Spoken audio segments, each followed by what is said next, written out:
Kembali bersama saya Syafina Sasyar dalam Road to CNBC Indonesia Awards 2025 Best Financial Services. Dan kini kami akan berbincang bersama dengan Bapak Kuseriansyah, CEO dari Krediwan. Baik Bapak, kita lanjutkan kembali. Tadi kan kita juga sudah mendengarkan paparan, tapi satu hal yang kita ketahui pasti adalah industri dari fintech lending di Indonesia ini berkembangnya cukup pesat gitu. Banyak sekali penggunanya, banyak sekali yang juga antusias dengan industri ini. Tapi pasti ada juga tantangan utama yang dihadapi oleh industri ini. Apa yang Bapak lihat? Ya, terima kasih Syaf. Jadi memang industri pinjaman daring ini tumbuh positif ya. Berdasarkan data Juli 2025, industri ini tumbuh 22%. Dengan outstanding pinjaman itu mencapai 84 triliun. Ya, ini suatu pertumbuhan yang luar biasa. Dan ini juga dilatari juga dengan Indonesia itu credit gap-nya sangat tinggi ya. Dari tahun ke tahun credit gap itu adalah besarnya gap dari demand dengan supply. Tahun ini credit gap Indonesia itu ada 2.300 triliun per tahun ini. Tahun depan naik 2.400 triliun. Inilah juga menjadi satu faktor demand yang tinggi, itu juga menjadi landasan kita untuk terus konsisten tumbuh double digit ya, kontribusi positif terhadap pertumbuhan kredit dan juga terkait dengan pertumbuhan ekonomi nasional. Kami terima kasih kepada OJK dan juga kepada Asosiasi Fintech Pendanaan Bersama Indonesia. Tentu saja kalau tantangan dari industri ini adalah terkait dengan bagaimana masyarakat, karena pinjaman daring ini masyarakat dulunya kan kenal sebagai pinjaman online. Image-nya dan kepercayaannya masyarakat itu adalah memang satu yang sangat penting buat kami. Dan kepercayaan inilah yang menjadi satu dasar dari kami bahwa untuk meningkatkan kepercayaan masyarakat, menumbuhkan dan meningkatkan dan menjaga, maka kami harus menjalankan bisnis ini dengan tata kelola yang baik. Lalu kami juga harus punya kehandalan dalam risk management. Kami dibantu memang dengan teknologi machine learning, artificial intelligence, sehingga kompleksitas data yang kami proses itu menjadi sederhana, ya. Dan kehandalan dalam risk management ini adalah salah satu kunci juga. Dan inilah kalau investor tahunya mau masuk ke sini pasti dilihat engine-nya seperti apa, ya, engine scoringnya seperti apa. Kalau kuat, kalau strong, dan kekuatan atau strong itu nanti dilihat dari sisi NPL-nya. NPL-nya acceptable, kecil atau tidak. Nah, itulah yang menurut kami tantangan yang sangat signifikan yang kami hadapi gitu ya.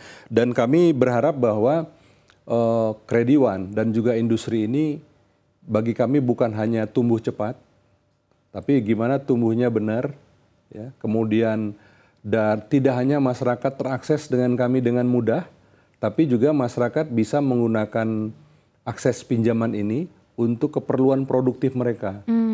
Sehingga dampak dari pinjaman itu betul-betul bisa dirasakan. Begitu, Syaf. Oke, kalau berbicara tentang tantangan, salah satu tantangan terbesar juga sebenarnya adalah persaingan. Banyak sekali pemain yang berlomba menghadirkan inovasi-inovasi dari masing-masing layanannya. Dan apa sebenarnya Pak yang paling dibutuhkan oleh masyarakat dari layanan fintech lending sekarang? Dari masyarakat sebenarnya gini ya, yang membedakan layanan dari pinjaman daring dengan layanan pinjaman yang lain adalah akses. Dari sisi aksesnya kita ini bisa diakses dengan sangat cepat ya dibandingkan dengan konvensional lending platform yang lain. Kita sangat cepat. Namun ya cepat ini juga kami berisi juga tanggung jawab. Ya, tanggung jawabnya itu juga sangat penting. Orang bisa mengakses layanan ini hanya hitungan menit. Hitungan menit. Dan ini juga satu yang sangat penting bagi masyarakat dan bagi peminjam. Hal yang penting bagi peminjam itu sebenarnya oke, perlu dana, tapi yang juga sangat penting adalah dana itu dibutuhkan dana itu hadir saat dibutuhkan. Kalau butuhnya malam ini, ada malam ini. Nah, itulah kelebihan dari platform kami, bisa menyajikan dana, menyediakan dana sesuai dengan kebutuhan, matching dengan kebutuhan dari peminjam. Nah, itu saya kira yang salah satu yang paling penting. Dan dengan keunggulan itu ya, itu kami bisa diakses 1 minggu 7 hari, ya Sabtu Minggu, karena kita teknologi, ya orang semua digerakkan dengan teknologi, dan juga sampai malam, ya sampai malam tuh orang bisa mengakses. Ya 24 jam. 24 jam orang bisa mengakses layanan ini. Itu adalah keunggulan dan keistimewaan yang belum tentu ada pada layanan-layanan pinjaman yang lain. Oke, akses yang cepat dan bisa diakses 24 jam. Tadi Bapak juga sempat menyinggung terkait dengan teknologi. Kita tahu transformasi digital kini menjadi keharusan di semua sektor. Nah, menurut Anda bagaimana cara memastikan transformasi di industri keuangan ini bisa tetap fokus kepada manusia, bukan hanya ke teknologi saja, Pak? Ya, jadi sebenarnya begini, kalau di pinjaman daring, kami bukan transformasi digital. Transformasi digital itu adalah dalam konteks landscape nation kita. Di pinjaman daring, kami ini adalah native industri daring. Jadi industri daring yang asli, ya maksudnya dari awal dibentuk memang sudah daring. Ya beda dengan perusahaan-perusahaan yang konvensional, mereka harus melakukan digitalisasi, perlu transformasi digital. Tapi kalau dari kami memang sejak lahir dipersyaratkan oleh regulasi itu harus digital, ya. Nah, jadi pertanyaannya sangat menarik. Jadi bagaimana menempatkan ya teknologi, ada inovasi teknologi, tapi bagaimana supaya faktor manusia tetap menjadi center. Betul. Jadi dengan perkembangan teknologi, industri pinjaman daring yang sangat digital ini, manusia tetap menjadi center. Manusia itu maksudnya apa? Budaya manusianya harus punya produktivitas yang tinggi, harus punya kedisiplinan tinggi, dan harus bisa mendapatkan feel ya dari algoritma yang ada yang di-create oleh mesin. Itu feel-nya memang harus tetap di-touch oleh manusia. Agar teknologi tidak mengenal culture, tidak terlalu mengenal. Tapi kita ajarkan. Kita bisa drill supaya bisa juga sedikit mengenal tentang aspek keunikan dan budaya dari Indonesia. Sehingga teknologi ini bukan teknologi yang tawar, tapi teknologi yang bisa punya feel memahami ya demografi Indonesia. Itu tantangan kita. Karena apa? Dan juga kita juga melihat bagaimana teknologi nggak egois gitu ya. Teknologinya nggak egois, maksudnya seperti apa? Teknologi bisa menyarankan apapun, menganalisa si A, si B, si C, itu layak dapat pinjaman, ya kan? Karena menggunakan data, ya murni data. Tapi kami bisa menggunakan touch manusia, itu untuk melihat apakah seorang ini memang layak diberikan pinjaman lagi. Jadi ada penilaian manusianya tetap akan ada. Ada. Jadi nggak 100% akan under penilaian dari mesin saja, teknologi saja. Betul. Begitu. Kita juga tahu Pak, kalau Kredi1 ini baru saja melakukan rebranding dari sebelumnya 360 Kredi ini. Boleh ceritakan Pak latar belakang dari rebranding ini apa? Ya ini sebagai bagian dari semangat kami juga ya. Kami melihat dari awal memang bisnis ini kebanyakan dijalankan dengan produk sentris. Jadi kami punya produk apa, ya pelanggan mau atau tidak mau gunakan saja. Oke, berarti sebelumnya ini produk sentris. Sekarang lebih pelanggan sentris. Lebih customer sentris. Oke, nah perubahan ini pastinya tentunya tidak mudah begitu. Apa langkah yang dilakukan oleh perusahaan untuk bisa memastikan perubahan itu berjalan nyata, seamless, transisinya lancar, hingga akhirnya bisa menjadi Kredi1? Ya nomor satunya justru transisi ini harus berpusat pada manusia Kredi1-nya yang menjalankan usaha ini.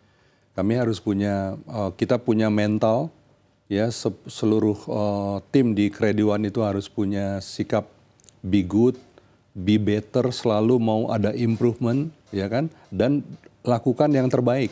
Karena hari ini itu nggak ada lagi, lakukan hal terbaik kita hari ini, besok lakukan lagi hal yang terbaik dan selalu ingin lebih baik. Nah, kalau dari kita dari sana, kemudian yang penting dari transisi ini kita mengajak customer kita, pelanggan kita untuk disiplin, untuk punya kesadaran Kalau pinjam harus tahu sumber pembayaran, ya kan? Kalau pinjam jangan emosional, pinjamlah dengan rasional, berbasis kebutuhan. Sebaik-baik pinjaman digunakan untuk kepentingan yang produktif, Syaf. Jadi jangan digunakan untuk yang konsumtif. Pinjaman bisa digunakan untuk bridging hal-hal yang sifatnya urgent atau emergency. Nah itulah yang kita transfer ke kita punya user. Memang di satu sisi, loh ini bisa mengurangi jumlah orang yang pinjam di kita. Karena di platform kami memang sangat cepat prosesnya, tapi juga rejection rate-nya juga tinggi. Jadi kita cepat memberi keputusan, disetujui atau tidak setujui. Nah itulah yang juga mungkin membuat orang juga tidak seberapa kecewa, karena proses dia cepat.